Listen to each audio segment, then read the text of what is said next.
When you're counting on what you get from your garden to feed yourself and your family for the year, especially in a year like this year, it's really important that you beat the killing frost. So the weather is changing here. We're supposed to get maybe even a possibility of snow this weekend, but our killing frost is coming in tonight. So that means I have to wrap up everything in the garden that will be affected by that so that we don't lose any of this food to the frost. One of the first areas that is most important for me to come to is the tomatoes, and especially the tomato plants that I have out here in the garden that aren't in our high tunnel. Because if your tomatoes are on the vine and you still want to be able to can them, and even your green tomatoes, so you can can your green tomatoes, make green tomato salsa, or just actually can the green tomatoes to do fried green tomatoes. So I need to make sure I get these ones harvested. But if they are left on the vine and then a frost comes through and kills them, it lowers the pH too much for them to be safe for canning. So if you have any hopes of canning these tomatoes, you want to make sure that they're off the vine before that frost comes. Now it's fine if you pick these and then you put them, well, I wouldn't with the green ones, they would turn too mushy. But if you take the ripe ones and you put them in the freezer, it's not the action of freezing, but it's the action of them being on the plant when it dies. So all of the tomatoes that I plan on canning need to be brought in by tonight. So I've got quite a bit of harvest going.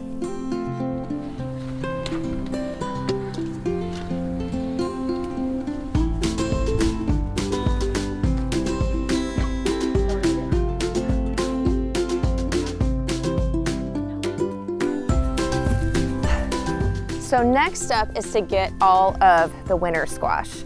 And most of my winter squash, the vines have actually died off. So it's just a matter of finishing and bringing these in to get cured.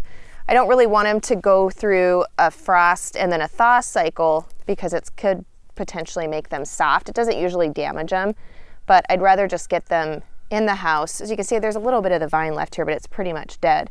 But what I'm really after is making sure that I leave this stem attached because I'm going to be curing these, which you can catch my video on how to cure your winter squash for long-term storage just on the pantry shelf.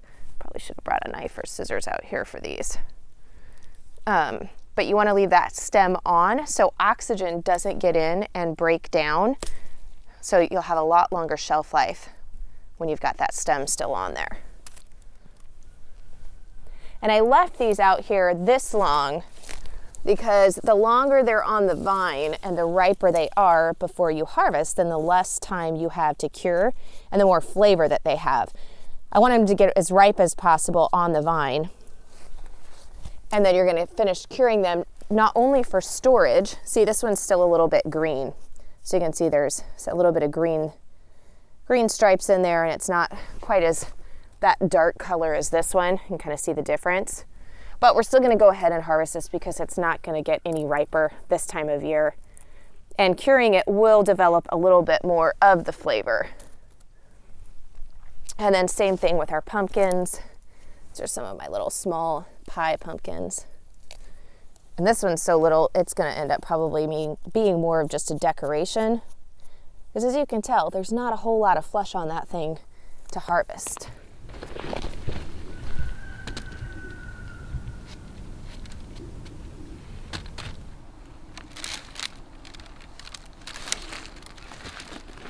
So these are our October beans, and they're named that because they are ready to harvest, usually in October. We've already went through, we had a dry period, and then we knew we had rain coming in. So a majority of these have already been harvested and are finishing in the house drying out because we knew that we would have a big rain coming through. But there was a couple of pods, some of them that had just gotten too wet. We didn't even really bother harvesting on them. Here you can see these ones. We were a little bit late with all of my travels, but some of these weren't quite fully developed yet. And so we were hoping that they would have time to develop on the vine before we got the killing frost. Because once the killing frost comes through, they are just done for. So I'm just kind of coming through here and gleaning just any of the last ones that are still salvageable or we were letting finish developing on the vine. Like here, I've got some of these ones. You can see it, what they look like. And these ones are a little underdeveloped. Ideally, this would be white, but let's take a peek. So you can see the bean inside is still green. So these are fine for fresh eating. These are definitely not a seed bean in any way, shape, or form. And you could sit out here and shell them out if you wanted to, which if I've got time, sometimes I'll do, but I'm trying to beat the weather on all the rest of the harvest to make sure we get everything in. So I'll just take these in and then shell them out at a later date. And then you can kind of see, even though these ones actually have quite a bit of mold outside on the pod, this is what the seed looks like when it's developed. And you can see inside this pod, this bean, the pod's moldy, but the bean itself is just fine. So I'll probably go through here and shell out some more of these to take in for the harvest. And then we've got our other bean. So the regular green beans have been done for quite a while, but that was our October Shelly bean that my family's been seed saving for well over 100 years. And over here is the Cherokee black bean, which this is our first year growing these, so I was super excited about them. We went through and harvested quite a few. There was a couple, again, same scenario. We left these on just to see if we'd have enough time before that first frost came. So these are what they look like when they're green and they're immaturity. These are some of the pods that got a little bit wet, and we kind of missed that ideal window with just the busyness of the harvest. But again, they're still fine inside. So we just need to come through and grab all of these today. And then the only thing is once they have mold on them and they're super wet like this, because we just went through a big rainy period, is these ones I can't just pick and bring in the house and dry with them still inside. They have to be shelled out, and then you can continue drying the bean.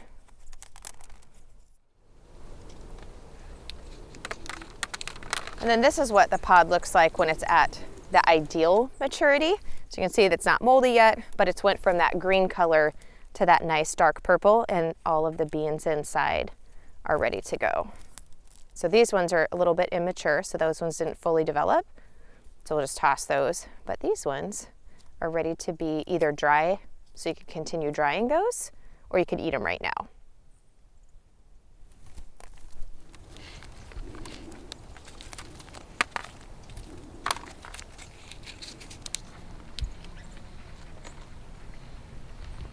So this year we wanted to put in more food than we ever have before.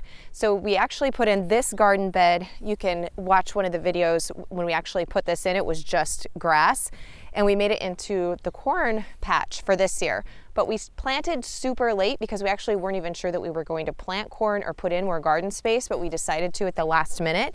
So this corn, even though it's mid-October, is just now getting ready to harvest, which also means that my harvest is going to get cut super short because it's supposed to frost. So I'm going to come out and grab all of the corn that's of large enough size to harvest. So we'll show you here on this one. We'll actually have this one for dinner. Isn't that gorgeous?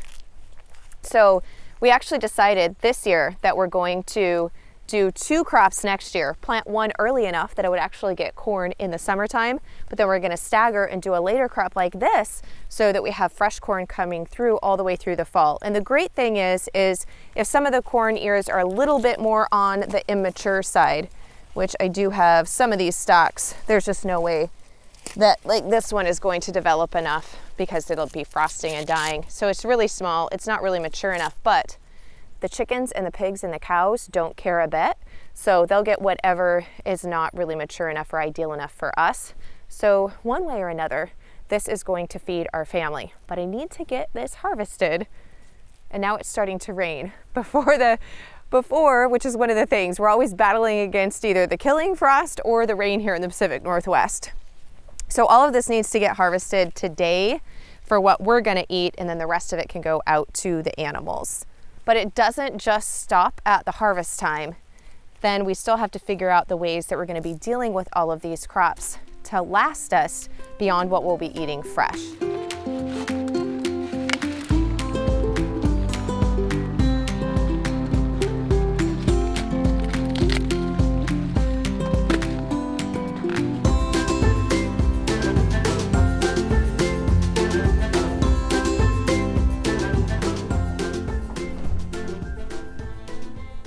So I like to bring everything to my back porch and get all of that part done. And then it's time to bring it into the house in order to get it preserved for the rest of the coming months.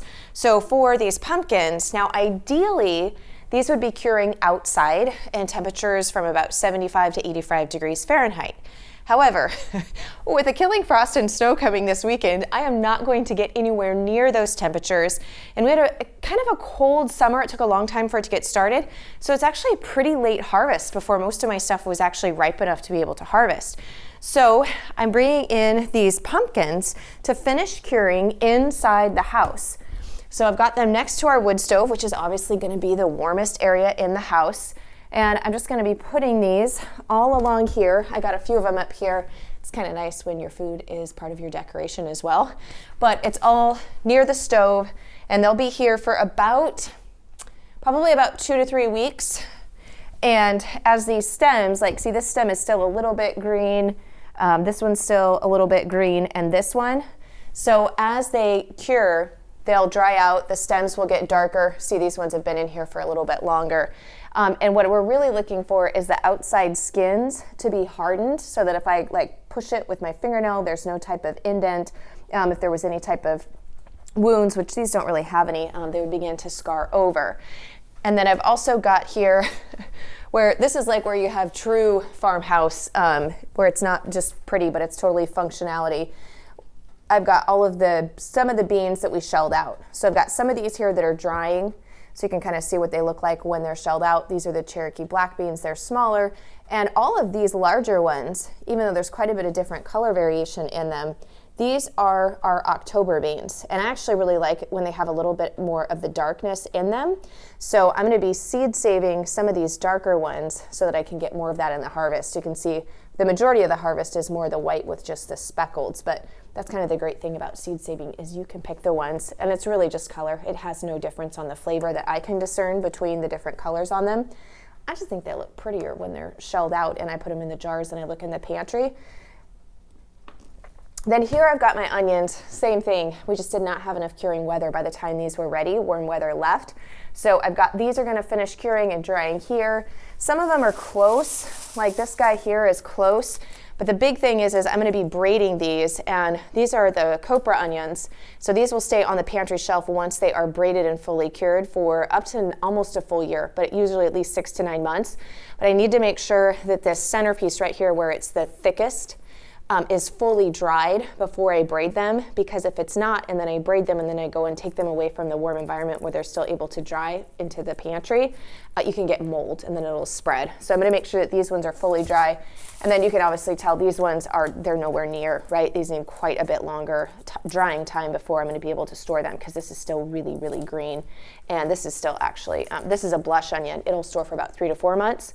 It's a red storage variety, but it's not anywhere near dry enough to move into storage. So I may actually take some of these out and spread them out a little bit more, but for right now, they're in the house. And then I still haven't gotten to these ones yet, but it's fine. So this is the advantage of harvesting these when they're dry before the rain hit. So these are our Tar Heel pole green beans, and this is what they look like on the vine, but this entire bag is full here of these beans, and they could just be fine. We're just making sure they're fully dried. You can actually store them just like this if you don't get around to shelling these ones out, if you harvest them when they're dry. But these are my family's heirloom seed bean that we've been growing, and this that you see right here will be our seed for next year for planting, of course, and then I can also use them once they're shelled out. They're a white bean. So I can use them as you would like a navy bean or a white bean for eating, as well as seed bean. But this is what members of the Pioneering Today Academy get as a bonus in the springtime. So in February, they can actually get some of this seed. So if you're a member and you don't have seed yet, keep an eye out on your email from me in February. You'll be able to fill out a form. So I've got quite a bit of this will actually be going to members. So I need to make sure that I get it completely dried out so it's good to go, and then I give myself time to shell it out over Christmas and the winter months before that happens. And then I've got same thing. This was the Cherokee purple beans. These were dry, so mainly dry. You can see here I've got one that's a little bit wet, so I need to get these spread out. So this is what happens. If they're a little bit wet, they start to mold, which is no good. So I need to get these ones pulled out, and then I'm gonna have to get these shelled out. There's just too much moisture in these, unlike these ones that were more dry. So these are gonna have to get shelled out today, actually. I did not realize that so many of them had actually started to mold from just a couple of days ago when I harvested these. I didn't realize they were that wet. So these all need to get shelled out or I'm gonna lose them. And so that's why making sure that you get everything harvested before that weather turns is important, but then making sure that you're taking care of it in a manner so that it doesn't go bad and it lasts you for the whole winter. So one of the things that I like to make sure I do is every year keep track of when our first frost actually hit, as well as the last frost in the spring. And also I like to keep track of what I'm bringing in and when. So this helps me every year know by looking back what the garden did and where we need to improve, where I need to plant more of, and to time things a little bit better.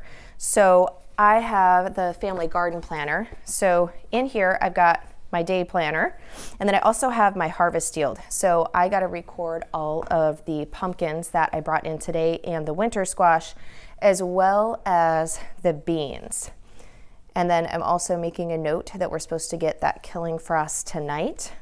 So I'll actually record what the low temp is tomorrow when I actually have that, but I'm going to put a big note here that this was our first frost date. So I had 18 sugar pumpkins, pie pumpkins, and I actually only got 4 acorn squash. And we like a lot more acorn squash than that. Well, I should say that's all I have left curing from what we've eaten. So I definitely need to make a note to increase the amount of acorn squash for this year. So I can take these notes, I can just record everything right here, and then I can either do it now or later, but we have the vegetable performance chart, worksheet, I should say, for a year, for a garden year. And so I'm gonna make a note right now on my acorn squash.